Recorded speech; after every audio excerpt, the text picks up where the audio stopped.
আচ্ছা কেটে গেছে, আমি আবারও যাই। তো এখান থেকে আমরা আমাদের ব্লগার অ্যাকাউন্টে যাব, BLOCCR blogger.com। blogger.com দিয়ে সার্চ করার পর দেখেন এটা হচ্ছে আমাদের সেই ব্লগার অ্যাকাউন্ট। এখান থেকে বাম সাইডে ডেটাই ফেডারেল প্যাসো, মানে আমাদের ওয়েবসাইটের নামটা মূলত এখানে লেখা থাকবে, ঠিক আছে।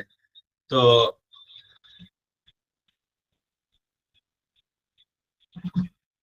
তো আমরা আমাদের নর্মালি ব্লগার অ্যাকাউন্টে এসে ভিউ ব্লগ অপশনে ক্লিক করব, ঠিক আছে। আপনারা অবশ্যই আপনাদের ব্লগার অ্যাকাউন্টে এসে ভিউ ব্লগ, ভিউ মানে দেখা, ব্লগ মানে ওয়েবসাইট, ভিউ ব্লগ অপশনটাতে আপনারা ক্লিক করবেন। ভিউ ব্লগ অপশনটাতে ক্লিক করার পর আমাদের সামনে আমাদের ওয়েবসাইট ওপেন হবে। এই যে এটা হচ্ছে আমাদের সেই ওয়েবসাইট, দেখেন আমরা এখানে অ্যাড রান করছি, এখানে আমরা অ্যাড রান করছি, যে ব্যানার অ্যাড আছে, সোশ্যাল ব্যানার কিন্তু একটু আগে শো করলো, তাই না। তো যাই হোক, এই ওয়েবসাইটে আমরা 85% কাজ পর্যন্ত কমপ্লিট করছি, আরো 5% কাজ বাকি আছে। 5% এর মধ্যে হচ্ছে ওয়েব লোগো হচ্ছে 5% কাজ, আরো 10% মানে টোটাল 15% কাজ বাকি আছে। আমার কথা কি বুঝতে পারছেন কি বললাম? আমরা আমাদের ওয়েবসাইটে 100% এর মধ্যে 85% মানে 85% কাজ কমপ্লিট করছি, আরো হচ্ছে 15% কাজ বাকি আছে। 15%-এর মধ্যে আজকে আমরা 5% কাজ কমপ্লিট করব। 5% আসলে কাজটা কি? 5% হচ্ছে কাজটা হচ্ছে ওয়েব লোগো ডিজাইন করা, ঠিক আছে। এই যে দেখেন উপরে ওয়েবসাইটের লোগো দেওয়া আছে, আমরা যে কোম্পানি থেকে মূলত এই লোগোটা মানে এই টেমপ্লেটটা আমরা কিনছি, ওই কোম্পানি এখানে লোগো দেওয়া আছে। আমার কথা কি সকলে বুঝতে পারছেন আমি কি বললাম? নর্মালি আমরা যে কোম্পানি থেকে কি বললাম, নর্মালি আমরা যে কোম্পানি থেকে এই টেমপ্লেটটা কিনছি, ওই টেমপ্লেটের হচ্ছে আসলে এখানে লোগোটা দেওয়া আছে। তো এখানে আমরা মূলত এটা কেটে দিয়ে আমাদের নিজস্ব লোগো বসাবো। আমি কি বুঝাতে পারছি? এটা আমরা কেটে দিয়ে আমরা নিজস্ব লোগো পরামর্শ করব যে আপনারা ব্লগারের সাইজ মেইনটেইন করে একটা ওয়েব লোগো তৈরি করবেন, অর্থাৎ 1150 x 300 px এই সাইজ অনুযায়ী মেইনটেইন করে আপনারা একটা ওয়েবসাইটের লোগো তৈরি করবেন।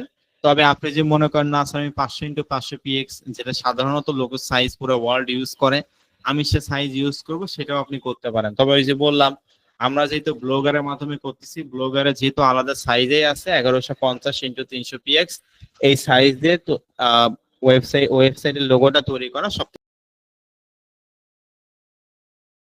তাহলে চলেন আমরা এখন ক্যানভা প্রোতে যাব। তো আমরা ক্যানভা প্রোতে আসলাম। এটা হচ্ছে ক্যানভা অ্যাকাউন্ট। ক্যানভা অ্যাকাউন্টে এসে আমরা এখানে সার্চ করব। কি দিয়ে সার্চ করবেন বলেন তো? আমরা কি তৈরি করতে যাচ্ছি? লোগো, তাই না? Web logo, WEB, web LOGO, web logo. Web logo বা ওয়েবসাইটের লোগো, আমি কি বুঝাতে পারছি? ওয়েব লোগো মানে ওয়েবসাইটের লোগোকে বোঝায়। তো আপনি ওয়েবসাইটের লোগো দিয়েও সার্চ করতে পারেন, ওয়েব লোগো দিয়েও সার্চ করতে পারেন, আবার শুধু লোগো দিয়েও সার্চ করতে পারেন। তো যাই হোক, ওয়েব লোগো দিয়ে সার্চ করার পর এখানে অবশ্যই টেমপ্লেটটা চুজ করবেন, এই যেখান থেকে টেমপ্লেটটা চুজ করবেন। আমার কথা কি বুঝতে পারছেন কি বললাম? সকলে কি বুঝতে পারছেন যে ওয়েব লোগো দিয়ে আমরা সার্চ করব? ওয়েব লোগো দিয়ে সার্চ করে দেখবেন যে এখানে টেমপ্লেট চুজ করা আছে কিনা। তারপর দেখেন এখানে অনেকগুলো টেমপ্লেট চলে আসছে, এই যে এগুলো সবগুলোই লোগোর ডেমো, যেখানে 90% প্রিমিয়াম ফিচার আছে। এই যে দেখেন এগুলো সব লোগোর ডেমো দেওয়া আছে, দেখেন এত পরিমাণ টেমপ্লেট এখানে দেওয়া আছে, যেটা আপনি আসলে সারা রাত দেখেও আপনি শেষ করতে পারবেন না, এত পরিমাণ সুন্দর সুন্দর হচ্ছে আহ প্রিমিয়াম ফিচার আপনারা এখানে দেখতে পাচ্ছেন। এই যে এত সুন্দর ডিজাইন করা আছে এখানে। এখানে একটু আপনি যদি কিছু কাস্টমাইজ করে অনেক সুন্দর একটা ডিজাইন করতে পারবেন খুব সহজে, বুঝতে পারছেন?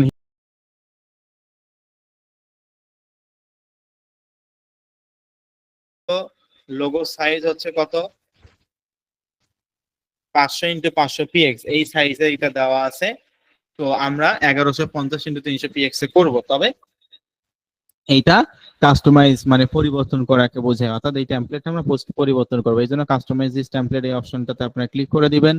কাস্টমাইজ দিস টেমপ্লেট অপশনটাতে ক্লিক করার পর দেখেন এই যে এরকম করে আপনি এই যে এটা কিন্তু এখন আপনি মনের মতো করে কাস্টমাইজ করে নিতে পারবেন। তো প্রথমত আমাদেরকে যে জিনিসটা কাস্টমাইজ করতে হবে সেটা হচ্ছে আমাদের এই সাইজটাকে রিসাইজ করে নিতে হবে। বুঝতে পারছেন আমার কথা কি বললাম? এই সাইজটা আমাদেরকে রিসাইজ করতে হবে। এটা তো 500 x 500 পিক্সেলে আছে বা 500 x 500 px এ আছে। এটা আমাদের কত করতে হবে বলেন মেসেজে? এটা আমাদের কত সাইজে করতে হবে? কত সাইজে করতে হবে? এটা সাধারণত 500 x 500 px এ আছে, কত সাইজে করব? ভেরি গুড, আপনাকে অসংখ্য ধন্যবাদ। প্রথমে যে সঠিক অ্যান্সার দিয়েছে আপনাকে অসংখ্য ধন্যবাদ, এবং যারা সঠিক অ্যান্সার দিয়েছে সকলকে অসংখ্য ধন্যবাদ। হ্যাঁ, 1150 ইন্টু 300 পিএক্স, অর্থাৎ ব্লগার অফিসিয়াল লোগো সাইজ যেহেতু 1150 ইন্টু 300 পিএক্স, স্যার আমরা 1150 ইন্টু 300 পিএক্স এইটা হচ্ছে সাইজটা। আমরা অবশ্যই হচ্ছে এটা রিসাইজ করতে হবে। এই যে উপরে দেখুন, এই যে উপরে দেখুন রিসাইজ, এটা ফ্রি ভার্সনে আপনি কোনোভাবে করতে পারবেন না। তো এই রিসাইজ অপশনে ক্লিক করব। রিসাইজ অপশন, এই যে রাজার মুকুট দাও, মানে এটা প্রিমিয়াম ফিচারের আওতার মধ্যে পড়ে, তবে এটা যেহেতু প্রো ভার্সন এখানে এই জন্য আপনি ইউজ করতে পারবেন। তো রিসাইজ অপশনে ক্লিক করার পর এখানে লেখা আছে কাস্টম সাইজ, ভালো করে লক্ষ্য করুন। রিসাইজ অপশনে ক্লিক করার পর এখানে লেখা আছে কাস্টম সাইজ, কাস্টম মানে পরিবর্তন করা। তো কাস্টম সাইজ অপশনে ক্লিক করার পর দেখেন আগে থেকে যে ওয়াইডে আছে 500, হাইটেও আছে 500, তো এটা তো 500 ইন্টু 500 পিএক্স এই সাইজে আছে, তাই না? তো এটা আমরা কি করতে হবে, ওয়াইডে আমরা কি দিব, ওয়াইডে হচ্ছে 1150 এবং হাইটে দিবেন হচ্ছে 300। ওয়াইডে দিব হচ্ছে 1150 এবং হাইটে দিব হচ্ছে 300, আর ইউনিট দিব হচ্ছে পিএক্স। পিএক্স পিক্সেল কে বোঝায়, আইএন তে ইঞ্চি কে বোঝায়, এমএম তে মিলিমিটার কে বোঝায়, সিএম তে সেন্টিমিটার কে বোঝায়।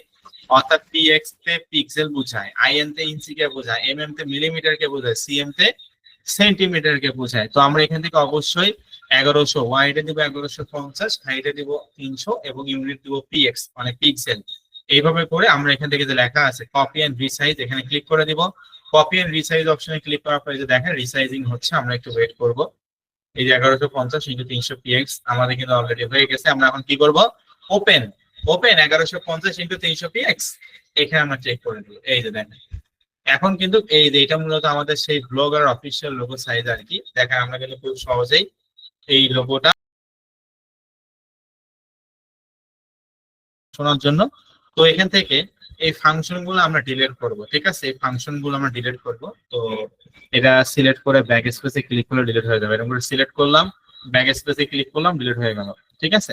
তো যাই হোক, এখানে একটা হোয়াইট কালার পেজে আমরা দেখতে পাচ্ছি। এখন এখানে আমরা আমাদের পছন্দ অনুযায়ী একটা লোগো তৈরি করব। আমি একটু আগে আপনাদেরকে বলছি যে রিলেটেড ওয়েবসাইট আমরা তৈরি করতেছি, ওই রিলেটেড আমাদেরকে লোগো তৈরি করতে হবে। আমি যেহেতু ডায়েট অ্যান্ড ওয়েট লস নিয়ে কাজ করতেছি, কি বললাম, আমি হচ্ছে ডায়েট অ্যান্ড ওয়েট লস নিয়ে কাজ করতেছি, তাহলে অবশ্যই আমি diet and weight loss related আমি হচ্ছে ইয়ে তৈরি করব। আমি আবারও বলতেছি, আমি যেহেতু diet and weight loss related logo তৈরি করতেছি, আমাকে অবশ্যই diet and weight loss related আমি ফাংশন। এলিমেন্টস মানে কি, এলিমেন্টস মানে হচ্ছে, এলিমেন্টস মানে কি বলেন? এলিমেন্টস মানে উপাদান।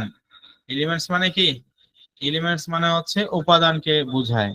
আমি আবারও বলতেছি, এলিমেন্টস মানে উপাদানকে বোঝায়। তো এখানে বিভিন্ন ধরনের এলিমেন্টস আছে আপনারা দেখতে পাচ্ছেন।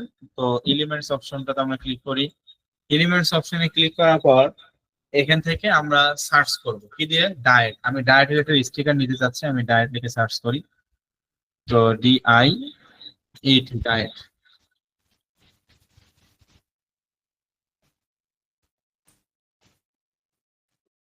তো এই যে ডায়েট লিখে আমি সার্চ করলাম, আপনারা দেখতেই পাচ্ছেন।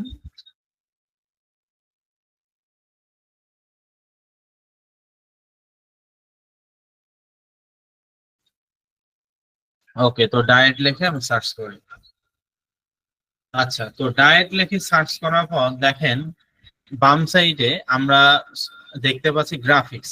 একেবারে সহজ কথা, এলিমেন্টস এ ক্লিক করে আপনি যে রিলেটেড আসলে স্টিকার নিতে যাচ্ছেন সেই রিলেটেড আপনি হচ্ছে নাম দিয়ে সার্চ করবেন।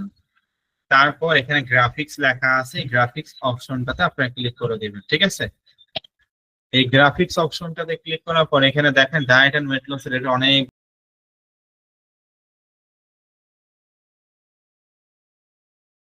এখান থেকে আমি হচ্ছে এই স্টিকারটাই নিলাম মনে করেন, এই যে এইটা। তো যেইটা নিবেন সেটা জাস্ট এরকম করে ক্লিক করবেন, এই যে চলে আসছে, বুঝতে পারছেন? আপনি যেইটা নিবেন সেটা জাস্ট এরকম করে ক্লিক করবেন, তাহলে এটা চলে আসবে। এবং এই স্টিকারটা আপনি এরকম করে চেপে ধরে উপরে, নিচে, ডানে, বামে এভাবে করে মুভ করতে পারেন, বুঝতে পারছেন? মুভ করতে পারেন এরকম করে আপনি, মানে এরকম করে চেপে ধরে উপরে, নিচে, ডানে, বামে, বুঝতে পারছেন? এরকম করে আপনি মুভ করতে পারবেন। আমি কি আপনাদেরকে বোঝাতে পারছি? কি বললাম যে আপনারা এইভাবে করে মুভ করতে পারবেন। তো যাই হোক, এটা আমি একটু বড় করব। তো বড় আসলে কিভাবে করতে হয় বলেন? বড় আমরা কিভাবে করব? বড় করার জন্য আমাদের কি করতে হবে? বড় করার জন্য এই যে এই ছবিটা এই যেরকম করে বড় করতে পারি, দেখেন এখানে অনেক বড় করলাম, ঠিক আছে? এই যে দেখেন আরো বড় করা যাবে, এই যে বড় করলাম। তো তারপরে এই যে এরকম করে একদম ছোট করি, দেখেন এই যে একবারে।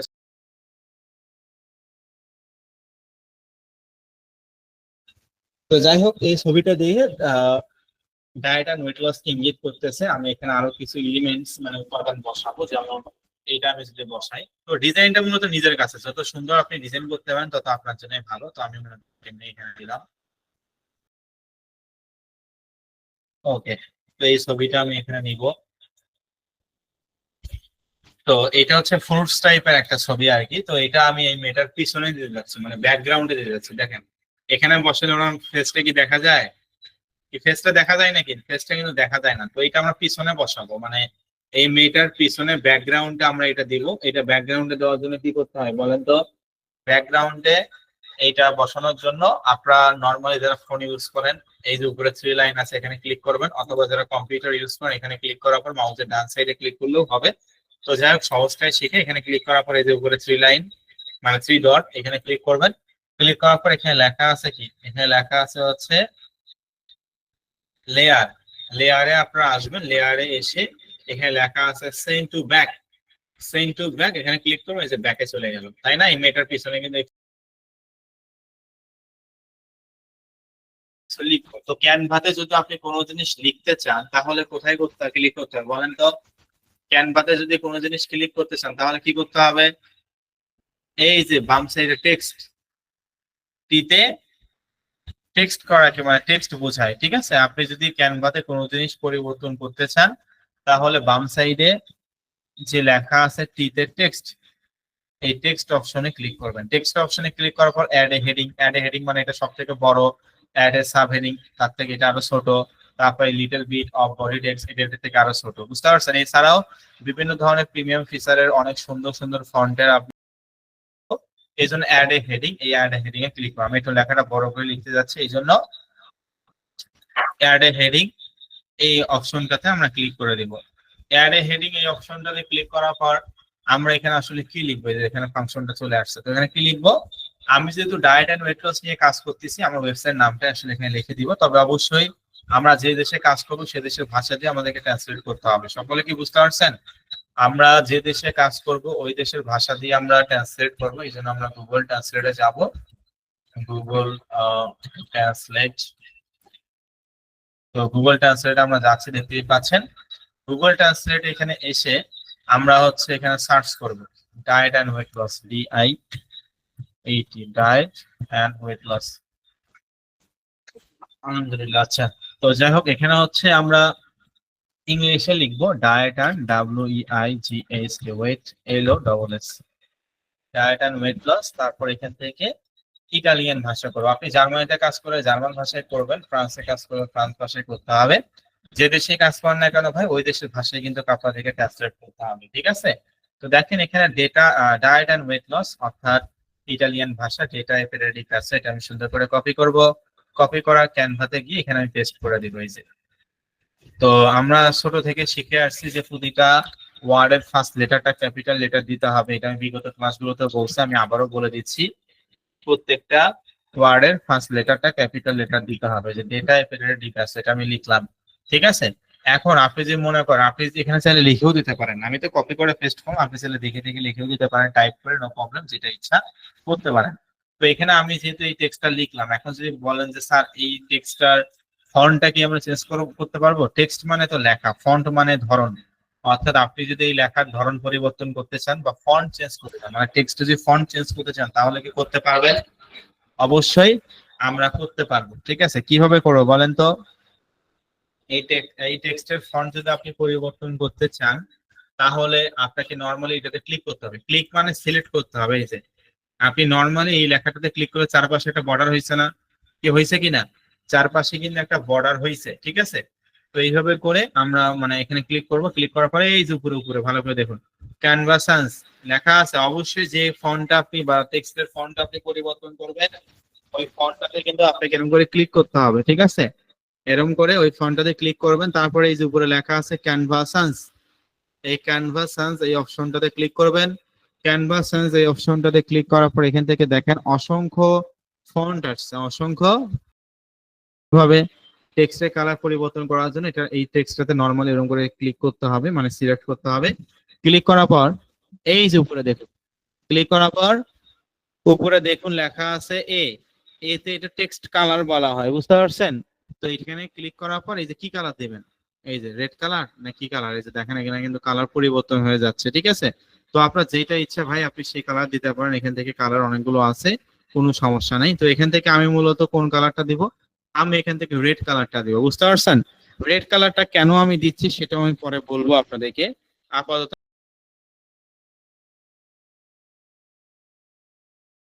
ঠিক আছে, কি বললাম, আপনি যদি মনে করেন স্যার আমি ব্যাকগ্রাউন্ড কালারটা পরিবর্তন করব, আপনি কিন্তু তারপরে এটা করতে পারবেন। বুঝাতে পারছি আমি কি বললাম? আপনি যদি বলেন স্যার আমি ব্যাকগ্রাউন্ড কালারটা পরিবর্তন করব, আমি কি সেটা করতে পারবো? অবশ্যই আপনি করতে পারবেন, ঠিক আছে? ব্যাকগ্রাউন্ড কালারটা কিভাবে পরিবর্তন করতে হয়, এই যে এটা পুরোটা এরকম করে সিলেক্ট করবেন, এইটা এটা পুরোটা এরকম করে সিলেক্ট করবেন, ঠিক আছে? এইভাবে করে আমরা সিলেক্ট করলাম।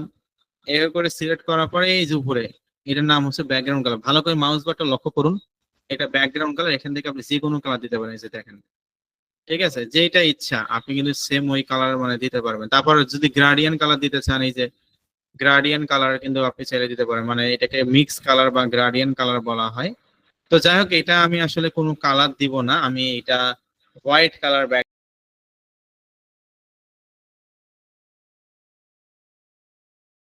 করে লেখা আছে শেয়ার, ঠিক আছে? এই শেয়ার অপশনটাতে আপনারা নরমালি ক্লিক করবেন, তারপরে এই যে নিচে দেখেন ডাউনলোড লেখা, এই যে এখানে একেবারে সহজ করে শেয়ার আইকনে ক্লিক করার পর নিচে যে ডাউনলোড লেখা আছে ডাউনলোডে ক্লিক করব। ডাউনলোডে ক্লিক করার পর এখানে পিএনজি সাজেস্টেড করা থাকবে, অবশ্যই পিএনজি ফাইলে ডাউনলোড করবেন। আপনার সাজেস্ট করছে পিএনজি করবেন। তারপরে যে সাইজটা দেখেন এখানে দেওয়া আছে 1150x300 px, এবং এই যে আপনি কোন কোন প্রিমিয়াম ফিচার ইউজ করছেন সেগুলো এখানে দেখা যাচ্ছে, যেগুলো প্রো ফিচার। তো আমরা তো করতে পারবো যেহেতু আমাদের ক্যানভা প্রিমিয়াম আছে। তো এখান থেকে ডাউনলোড আমরা ক্লিক করবো নরমালি, মানে শেয়ার অপশনে ক্লিক করে ডাউনলোড অপশনে ক্লিক করবেন, তারপর আপনি ডাউনলোড করে নেবেন। এই যে দেখেন লোগোটা ডাউনলোড হয়ে গেল।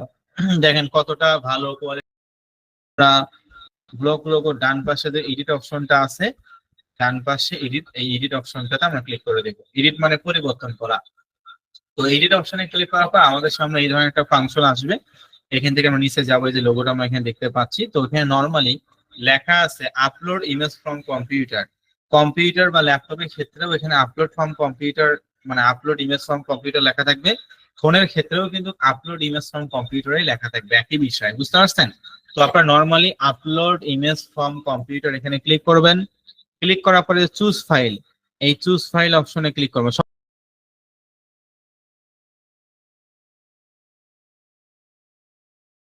ব্লকগুলোকে ডান পাশে এডিট অপশন আছে, এডিট অপশনটাতে আমরা ক্লিক করব।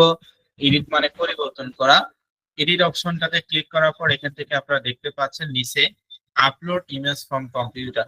এই আপলোড ইমেজ ফ্রম কম্পিউটার এখানে আমরা ক্লিক করব। ক্লিক করার পর এখানে লেখা আছে চুজ ফাইল, ঠিক আছে? আপলোড ইমেজ ফ্রম কম্পিউটার এখানে লেখার পর নিচে লেখা আছে চুজ ফাইল। এই চুজ ফাইল অপশনটাতে আমরা ক্লিক করব। এই চুজ ফাইল অপশনটাতে আমরা ক্লিক করার পর, মানে চুজ ফাইল অপশনে আমরা ক্লিক করব। চুজ ফাইল অপশনটাতে ক্লিক করার পর দেখেন উপরে আমাদের যারা ফোন ইউজ করেন আপনারা, আপনাদের কিন্তু নরমালি গ্যালারি অথবা অ্যালবাম অথবা ফাইল ম্যানেজারে নিয়ে যাবে। আর যারা কম্পিউটার এবং ল্যাপটপ ইউজ করেন আমার মতো করে এখানে ডাউনলোডিং ফাইলে নিয়ে আসবে। তো এই যে ডাউনলোড এটা করছি, এটা আমরা এখানে চুজ করব, দেন এখান থেকে ওপেন করে দেবেন। এই যে তো এটা আপলোডিং হচ্ছে, আমরা একটু ওয়েট করব। তো যেটা আপলোডিং হবে সেটা কিন্তু এই যে আমরা এখানে দেখতে পাচ্ছি, বুঝতে পারছেন? সেটা কিন্তু এই যে লোগোটা কিন্তু এখানে চলে আসছে, আগের লোগোটা চলে গেছে, এবং আমি যেটা এখানে চুজ ফাইলে ক্লিক করে আপলোড করলাম সেটা উপরে দেখাচ্ছে। পাশাপাশি আমরা একটু নিচে যাই। তো এটা যাওয়ার পর অর্থাৎ এই লোগোটা এভাবে করে আমরা এখানে আপলোড করার পর অবশ্যই সেভ করতে হবে। সেভ না করলে একটা জিনিসও সেভ থাকবে না, 100% আপনারা সেভ করে দেবেন। তো আমি এখানে সেভ করে দিলাম, এই যে উইজেট আপডেটেড অলরেডি আপডেট হয়েছে। এখন ভিউ ব্লগে যান, এই যে আগে ছিল এরকম না, এখন রিফ্রেশ করে দেখেন এখানে লোগোটা কিন্তু পরিবর্তন হয়ে যাবে। এই যে লোগোটা কিন্তু এখানে চলে আসছে, বুঝতে পারছেন আমার কথা? আগের লোগোটা কেটে গিয়ে আমাদের যে লোগোটা তৈরি করলাম সেটা এখানে আসছে।